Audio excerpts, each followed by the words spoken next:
Hi, everybody. Welcome back to this week's episode of The Wandering Head Witch. And we are out here on a beautiful October. To be honest, this is my fourth time trying to record this episode. I tried recording with all the dogs outside. We have 8 rescues, and yeah, they all wanted to be on my lap, which was awesome. So put half of them away. Now I got half out here, so we're gonna try this again. But today's episode is really important for me. It's something that I experienced for many years. It's something that a lot of us in the perfect daughter syndrome and parentified child categories experience. And I'll just get right into it. Today's topic is love bombing. And this is one of the biggest categories, biggest tactic a narcissistic parent uses against their child is really one of the most heartbreaking ones because a lot of parentified children really struggle with understanding what unconditional love is because a lot of the times we are faced with a lot of conditions when it comes to experiencing love or feeling loved, being protected, those sorts of things. So, if you are not familiar with the love bombing tactic, love bonding is love bombing. Love bombing is a very manipulative tactic that involves it goes on a cycle like a wave, right? And it will keep doing this up and down motion until you decide that you have had enough of the bullshit. To be honest, I personally have been love bombed by my family for years and years and years and years, specifically my mother.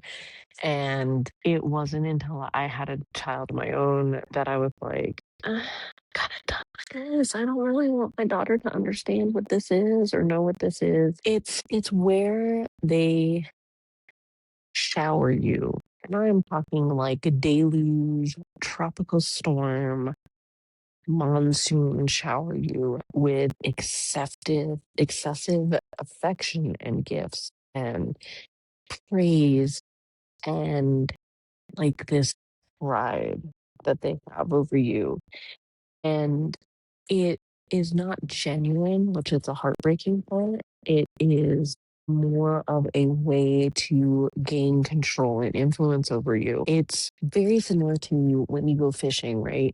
So if any of you have ever been deep sea fishing, you do that. You loosen up the reel and the line, and then you tighten it up, and you loosen it up, and you tighten it up, and like you play with them. And whereas in like deep sea fishing, it goes hours sometimes. This can go on in love bombing with this parent, can go on for years and years and years. And it's any time that you have some slack to your line. It's any time that you start to remove yourself from a situation or start to release that control that's over you. These gifts, like I said, these gifts and praise are not genuine, and it is not genuine love. It is not out of love. It's usually gifts that they want you to have. It's not necessarily like gifts that you need or want or desire. Here's a good example of it. If you have a narcissistic parent, right? And so you're growing up and they tell you, okay, make a Christmas list, whatever you want for Christmas. And then we'll pick some stuff off this list, blah, blah, blah, blah, blah. And then Christmas comes and you're really looking forward, like you've been, waiting all year for these Christmas gifts. And then Christmas morning comes and not one of the gifts that were on your list, are under the tree. And while that seems really shallow and selfish, it's more of that's not necessarily like the thought that counts situation. It's more of you get gifts that like you'll get clothes that they want to see you in because they want people to say, oh, look at your child. Look at that outfit. Look at that label. It's, stuff that like reverberates back to them is the best example. And all of this is just a way to gain power and ensure that you stay and remain dependent on their affection, their praise, their power over you. A lot of times they will try and do the, oh, I'll pay for your cell phone bill, I'll put you on the family plan kind of thing. But then anytime you have an opinion or a thought or try to do something for yourself, It's, well, I pay your bills. If I didn't pay that bill for you, you wouldn't be able to do this. And how dare you do this? You didn't ask for permission. So that's really like the basis of love bombing. And there's many cycles to love bombing. There's really like four main steps that they go in. So one of the first parts of love bombing is the idealization. And this is the very beginning. This is the very first step of the love bombing cycle. It is where, they shower you with that overwhelmingly amount of affection and attention. I mean, this ranges from calling you every hour to, oh, I was just thinking about you. Oh, I just had a dream about you. So and so mentioned you. And, I just wanted to tell you how I told them how proud I was of you for doing A, B, and C. Or, and it's never anything that you strive to be their praise, like say you started a business that's independent, so they're not going to shower you with affection and pride over a big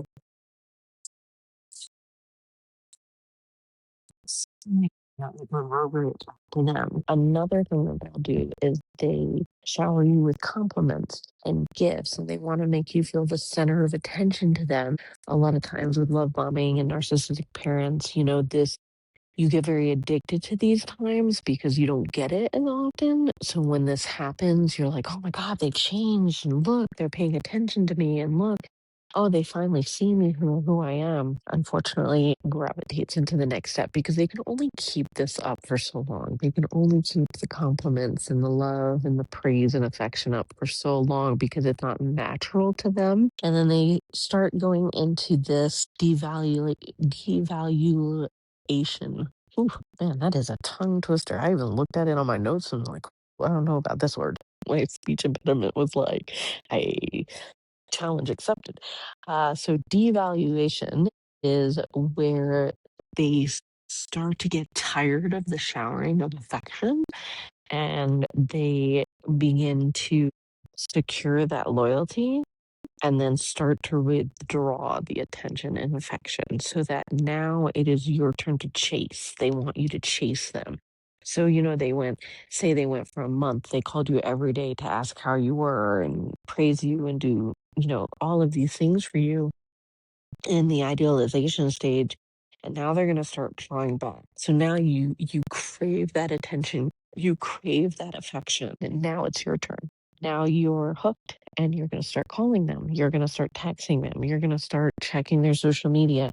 You're going to email them. You're going to start like verbal diarrhea where you will talk about anything to them to get their attention and to get that feeling, that endorphin rush that they gave you in the past stage. Now, this is when they're going to start to replace the attention and affection with criticism and emotional neglect. A lot of times this leads to gaslighting. This is the part where they start to present their judgments again for your life, your lifestyle, your choices, your opinions. And this is where they get you to start second guessing your own feelings, start second guessing your choices, start second guessing your lifestyle and start to cater it more to what you think that they would want it to be.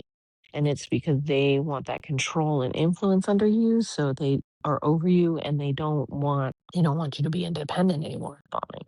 So this is where you start to notice that this is going on. So usually the first and second stage will happen repeatedly over and over and over again until you finally cannot take anymore. And your stress, your anxiety, your pain, your heartache, like you get to here, right? And you can't do it anymore. So this is when you start to put those boundaries and you start to confront this parent. And this is when, if you start to confront them, this is when you start to get the backlash. This is when they start to discard you because the parent is going to refuse to compromise and they refuse to see any accountability. Narcissistic parents they're just will not change and they will not take responsibility. And this is where you get a lot of the parents going, "Oh, I was such a bad parent." oh, woe is me, because they want to be the victim and they want you to be their parent. They don't understand that they hurt you. They don't care, essentially. So they're going to start to discard you. They're going to start to go back to, the people that cheated to this, that still, let them cross those boundaries. So they start to place blame. Personally, I have experienced this, and even more so in the past couple years. I am considered the villain of my family. I've been the villain in my family now for quite a while, because I am the only one to be like, "Hey, get lost. I'm kind of done with you treating me like this." And uh, I was the one that the blame was placed. We're like this because of them. We're like this because of her. So that's really this discarded stage. Now, if you can stay in that stage where you will not, because there's other sides, there's your side, right? This is just what they're doing. There's your side. This is when you start to become braver and you start to realize that they're doing this bullshit to you. So you're like, no, I'm good. You know, I'm gonna find my happiness and love elsewhere, especially from women. And you start to stick to those boundaries. Now, before that usually happens, like I said, it like does this wave thing, and they'll do this for however long you let them. Now there's a fourth stage, and this is where it's kind of like make it or break it. This is where they keep in the winds, so to speak. So this is the hovering stage, and this is like the last stage of love bombing. And this is where, after a long period of time, there's no contact, and the parent will try sucking you back in with promises and more love bombing, and they try to reset the cycle. So this is what I said. This is where, when you start to get brave and you start to learn to keep those boundaries, and you realize that you're not going to compromise on your happiness or your views or your lifestyle, or you're not going to apologize anymore. You're not going to be parentified anymore. And if you're not there yet and you get sucked back in, this is where the cycle keeps going round and around. So like I said, I have been through this for many years. I probably took about 26, 27 years for me to finally stand up and be like, I don't want to be treated like this anymore. It might not take you that long. There is a lot more information and support and help out there nowadays. There's a lot more influencers that are starting to speak up about this narcissistic abuse and being a parentified child. There's a lot more influencers talking about narcissistic parents. So it's a lot easier now. There's a lot more support now, which is really, really awesome. I wanted to go over also some common love bomb tactics from a narc parent, because sometimes a lot of people don't realize it's happening. I didn't realize it was happening until in my 40s, because it wasn't as bad when my father was alive. My father still was that part of that generation of like, you have to love them because they're your parent. But my mother never showed this side to him, so he didn't really know how bad it was. And then when he died, I thought it was bad when I was a teenager. Jesus, Tom Purdue, Christ. When my dad died, it got so bad. It was the past 2 years. I finally was like, no, I'm not raising my daughter in this bullshit. So like I said, it took me a long time. And I forgive so easily. And that's part of my like people pleasing thing. Again, that's another side effect of having a narcissistic parent. But I digress. That's for another episode. Love bombing tactics. If you are not aware and you feel like this is something that is happening in your life and just want a little more clarity on what to look for, think about excessive and unwanted gifts. Do you go where there's no help whatsoever, and then all of a sudden they send you money or gift cards, or they buy you a car, or they pay your rent or a bill, or give you send you Amazon gifts, random things. Like, I mean, from anywhere from like a tissue holder to like pots and pans, right?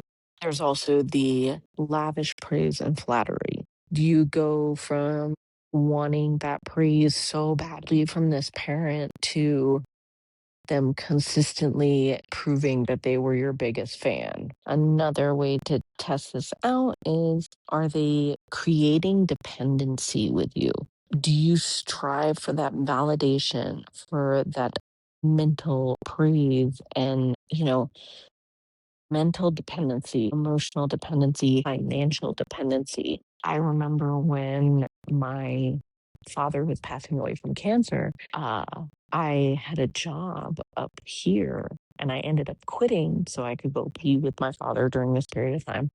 And I was like, hey, I have rent, I have bills. When I get down there, I still need to find at least a part time job so that when I get back, I'm not like, you know, destitute and so far in debt. And my mother promised me to the cows came home.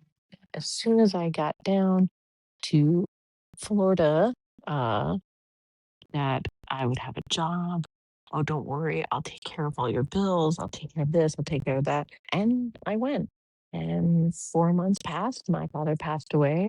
I owed like 3 months of rent on my apartment. I don't know how they let it go that long. I owed on pretty much every bill. I put everything on my credit card, including some of my brother's stuff. And things for my father. And I just kept putting on my credit cards. And, I just kept getting told, oh, I promise I'll pay you back. I'll pay you back. I'll pay you back. It never happened. And when I confronted the situation, uh, it was avoidance. It was the non accountability. Yeah, that led to a whole slew of issues. Then, something else that they'll do is the isolation from others. Now, this is a very big one. This is not just isolation from the people that you know. This is isolation from literally everyone. They will create isolation from your siblings, from family members, from, you know, friends. Like they will make it impossible for you to talk to a friend, to see a friend, or to even hang out with your siblings. Now, a lot of narcissistic parents will, that's what I'm looking for, pit you against a sibling during these periods of time. They want you to be isolated, and this is because they don't want anybody to know the narrative that you know. They want everybody to think that they are the best parents in this whole freaking world. And if you are isolated from everybody, the only one that you can get comfort from is parents. Now, this next one. This is a real big one because I come from a Jewish family and there's like a really big like stigma and like joke about Jewish mothers and guilt trips, right? So like it was doubled. So I had not only had Jewish guilt, like if you're familiar with like the Jewish mother guilt, but it was like compacted and compiled and it was just that much more intense because of the narcissism and because of the love bombing. And this narcissistic mother, the guilt trips of if I needed to do something or I needed to get something done, whether it was for fun, for professional wise, for my relationship with my now husband, friends, whatever it is, anything that brings you joy, they're going to make you feel guilty of because they don't want you happy. Like it is what it is. That is the bottom line. They do not like that you're happy and they don't like that you're happy without them. So the guilt trips start where they make you feel bad for doing something you enjoy. So if I, like, for example, if I was reading a book that was not a book that my mother wanted me to read, right? And I would try to, oh, this book's great, this, that, and the other. Oh, you're lazy. All you do is sit and read. You don't clean. You don't work. You don't do this. For lack of a better term, these guilt trips that they do to you is really just on them. And I know that's easier said than done. I really do. It's way easier said than done, but these are just really their insecurities about themselves and what they're lacking in their own lives. It has nothing to do with you because, again, you're on the other side trying to prove that's not who you are. And the amount of times that I excessively exhausted myself to prove that I wasn't lazy, to prove that I wasn't stupid, or that the things that I were doing were purposeful is utterly ridiculous. One of the biggest ones too, and this is like when I say a big one, it's public affection. So this is not because they want to show that they care about you. This is because they want to appease others and reinforce that they are the wonderful parent. You want to keep that narrative so that everyone, when you start to separate yourself, but I don't understand. She's such a great mother. They're such a great father. Oh, I don't understand. You must be the bad child, like they're saying, because every time I see you guys together, you're always really affectionate and they're always praising you and they're always talking about you. No, it's not true. It is, like I said, it's really just to enforce their narrative that they are a wonderful parent. Everybody did. That's a big topic, big discussion. And here are some ways to help you deal with these situations, to start to put your foot down, to start to understand and appreciate your healing journey. So the first and biggest thing is to start enforcing boundaries. It's hard. Boundaries are really hard, especially with those who are parentified, dealt with narcissistic parents. They will fight and fight and fight and fight, but keep your boundaries strong. Keep your boundaries strong. You also have to start limiting your contact, and sometimes you have to go no contact. I personally have not been in contact with my toxic family for over a year now. And yeah, it's hard. I miss my brothers immensely, but they are starting to they're a little too close to the situation, unfortunately. And it is what it is. Life's better with no contact. And unfortunately, that's how it is for some of us because they will never change. I hate to tell you this, like I said, 26 years now, they will never change. No amount of therapy will ever make that any different. Now, this one's really hard. Learning to not take it personally. It is all of them. All of this is all on them. It is their insecurities. It is their regrets in life. It is their mental health. It is their judgment. It is their pain, unfortunately. And it is not up to you to save them. It's not up to you to point this out. It's up to you to remember not to take it so hard. And it comes with years and years and years and years of practice. I'm still working on this. I still have flashbacks, but it is not personal. It is personal, but try not to take it personal. I want you to start trusting your instincts. If something feels off, if something doesn't feel genuine, if something doesn't feel good in your life, that they're doing, I want you to start taking account of this and you're going to reframe the love bonding from it. I keep saying love bonding every time my dog comes up. Hi. Yeah. Only you are the goodest one, huh? So you're going to reframe this by realizing that you need to validate yourself. You need to love yourself. Don't knock the camera over, baby. Come on down. Oh my God. A big one for me that helped. I did a lot of therapy. Therapy can help because it's somebody that has an unbiased opinion that can make you feel and understand where you're coming from and make you feel less like a crazy person. I am a big supporter of therapy. I think therapy is very, very healthy for everyone to do, especially when dealing with it. I saved the best of life because I would be nothing if it wasn't for my chosen family. I would be nothing without my support system. I have had friends from pretty much the time that I noticed this was going on, so almost 30 years now. And yeah, I would be nowhere without them. I have an amazing support system. I have amazing friends. I have an amazing husband.